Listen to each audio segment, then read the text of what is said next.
थाम कर कहा, चमेली, मैं तुम्हें कुछ नहीं होने दूंगा। अगर जरूरत पड़ी तो मैं अपना राजपाट भी छोड़ दूंगा। चमेली की आंखें नम हो गईं। तुम ऐसा कैसे कह सकते हो? तुम्हारा राजपाट तुम्हारी जिम्मेदारी है। मैं नहीं चाहती कि मेरे कारण तुम्हारा भविष्य बर्बाद हो। मेरे लिए तुम ही मेरी दुनिया हो। आदित्य ने कहा, राजपाट तो आता जाता रहता है, लेकिन तुम्हारे जैसा प्यार मुझे फिर कभी नहीं मिलेगा। महेश्वर ने अपनी योजना पर काम शुरू कर दिया।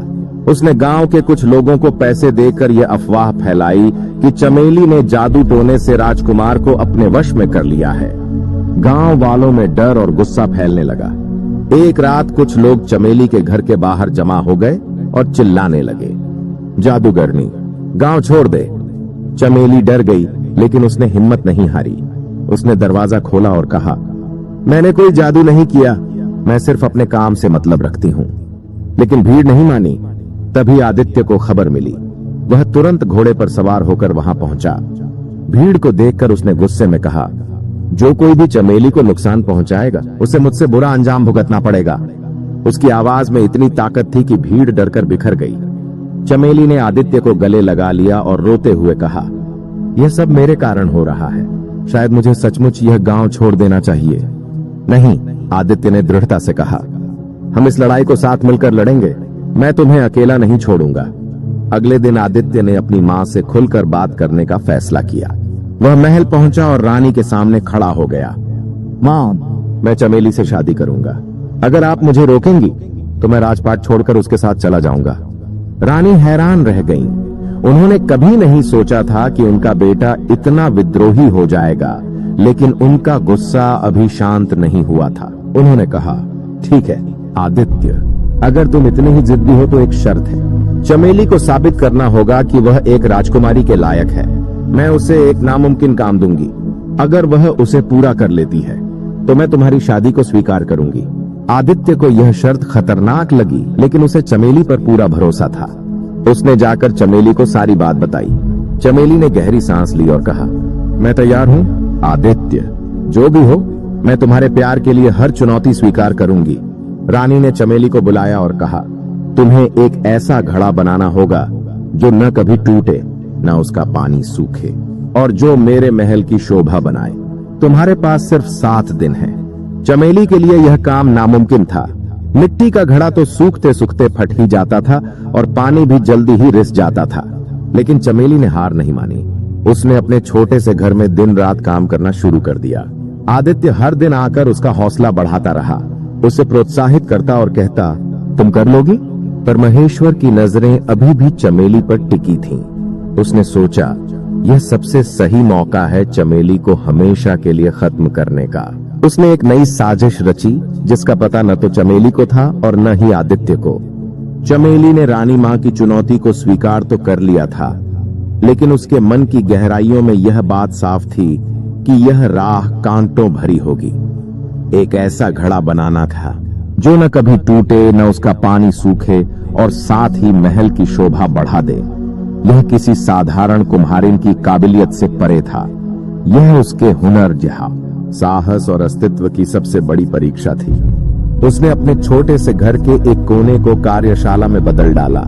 मिट्टी, पानी और चाक के साथ उसने अपने दिन रात एक कर दिए। हर सुबह नई उम्मीद के साथ वह घड़ा गढ़ने बैठती और हर रात किसी न किसी कमी के साथ उसे तोड़कर फिर से शुरू कर देती। कभी मिट्टी सही नहीं बैठती, कभी आकार बिगड़ जाता, तो कभी घड़ा सूखने से पहले ही दरक जाता। इन कठिन पलों में आदित्य उसका सबसे बड़ा सहारा बना। वह रोज उससे मिलने आता, उसके पास बैठकर उसे हिम्मत देता। वह मुस्कुराते हुए कहता, चमेली, तुम्हारी कला में जादू है। तुम जरूर कुछ ऐसा बना लोगी जो पूरे राज्य को हैरान कर देगा। चमेली भी हल्की मुस्कान देती, लेकिन उसकी आंखों में छिपी थकान और चिंता को आदित्य साफ महसूस कर सकता था। वह जानती थी यह सिर्फ एक घड़े की बात नहीं थी, बल्कि यह उसके स्वाभिमान, उसके प्रेम और उसके भविष्य की लड़ाई थी। यह उसके और आदित्य के प्यार की असली परीक्षा थी।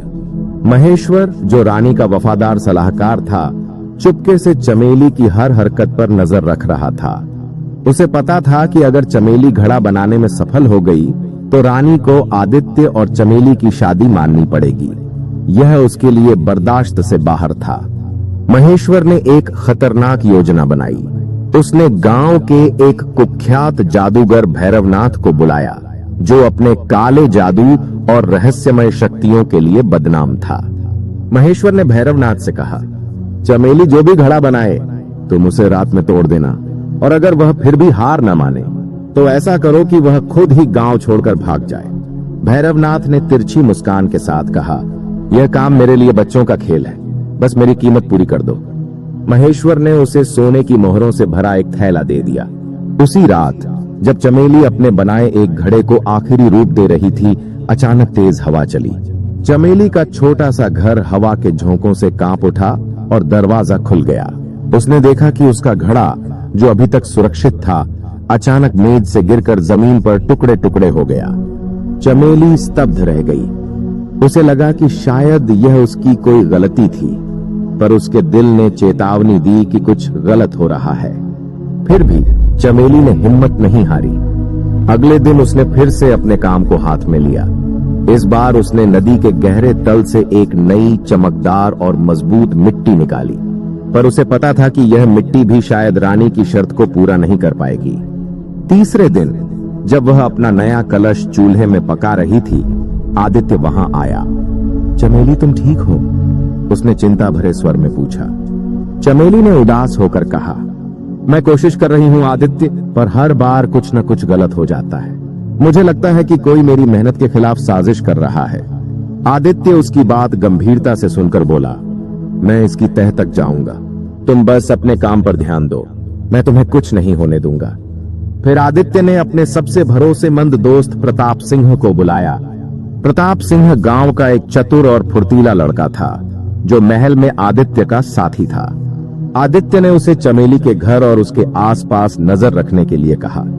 उस रात जब भैरवनाथ फिर से चमेली के घर में घुसने की कोशिश कर रहा था, प्रताप सिंह ने उसे पकड़ लिया। भैरवनाथ ने भागने की कोशिश की, पर प्रताप सिंह ने उसे मजबूती से पकड़कर आदित्य के सामने पेश कर दिया। आदित्य ने भैरवनाथ से सख्ती से पूछताछ की। डर के मारे उसने सारा सच उगल दिया कि कैसे महेश्वर ने उसे चमेली के खिलाफ साजिश करने के लिए पैसे दिए थे। आदित्य का क्रोध 7वें आसमान पर था। वह तुरंत महल पहुंचा और रानी को सारी बात बताई। मां, आपने मेरे प्यार को खत्म करने के लिए इतनी घटिया हरकत की, आदित्य क्रोध में बोला। रानी चुप रही। उनके पास कोई सटीक जवाब नहीं था, पर उनका अहंकार उन्हें चमेली को स्वीकार करने से रोक रहा था। उन्होंने कहा, ठीक है आदित्य, मैं महेश्वर को सजा दूंगी, पर चमेली को वह घड़ा बनाना होगा। अगर वह ऐसा नहीं कर पाई तो तुम्हें मेरी बात माननी होगी। आदित्य ने चमेली को यह बात सुनाई। चमेली अब और भी मजबूत थी। उसने दृढ़ निश्चय से कहा, मैं हार नहीं मानूंगी, चाहे कुछ भी हो, मैं वह घड़ा बनाऊंगी। छठे दिन चमेली को एक सपना आया। सपने में एक बूढ़ी औरत ने उससे कहा, चमेली, तुम्हारी कला में सच्चाई और प्यार है। नदी के किनारे एक चमकता हुआ पत्थर है, उसे अपनी मिट्टी में मिलाओ और तुम्हारा घड़ा अमर हो जाएगा। सुबह होते ही चमेली नदी के किनारे पहुंची। पानी के तट पर बिखरे हुए पत्थरों में से एक सचमुच रात के तारों सा चमक रहा था। उसने वह पत्थर उठा लिया था, उसे बारीकी से पीसा और अपनी मिट्टी में मिलाकर नया कलश बनाने लग गई। इस बार चमेली ने अपने प्यार, अपनी मेहनत और अपनी उम्मीद को उस घड़े में भर दिया। 7वें दिन जब घड़ा तैयार हुआ, वह इतना सुंदर और अद्भुत था कि देखने वाले दंग रह गए। उसका रंग बदलता रहता था और उसमें भरा पानी कभी सूखता नहीं था। चमेली ने वह घड़ा रानी के सामने पेश किया। रानी हैरान रह गईं। उन्होंने घड़ा उठाया, उसे गौर से देखा और फिर जमीन पर पटका, पर वह नहीं टूटा। उन्होंने उसमें पानी डाला और कई घंटों तक रखा, पर पानी कभी सूखा नहीं। रानी के पास अब कोई बहाना नहीं था। लेकिन महेश्वर, जो अभी भी अपनी चालाकी से बचा हुआ था, ने अपनी आखिरी चाल चली। उसने गांव में अफवाह फैला दी कि चमेली ने जादू से घड़ा बनाया है और यह जादू पूरे राज्य को बर्बाद कर देगा। गांव वाले फिर से चमेली के खिलाफ हो गए। इस बार भीड़ इतनी उग्र थी कि आदित्य और चमेली को सुरक्षा के लिए गांव छोड़कर भागना पड़ा। वे जंगल की तरफ भागे और एक पुरानी गुफा में छुप गए।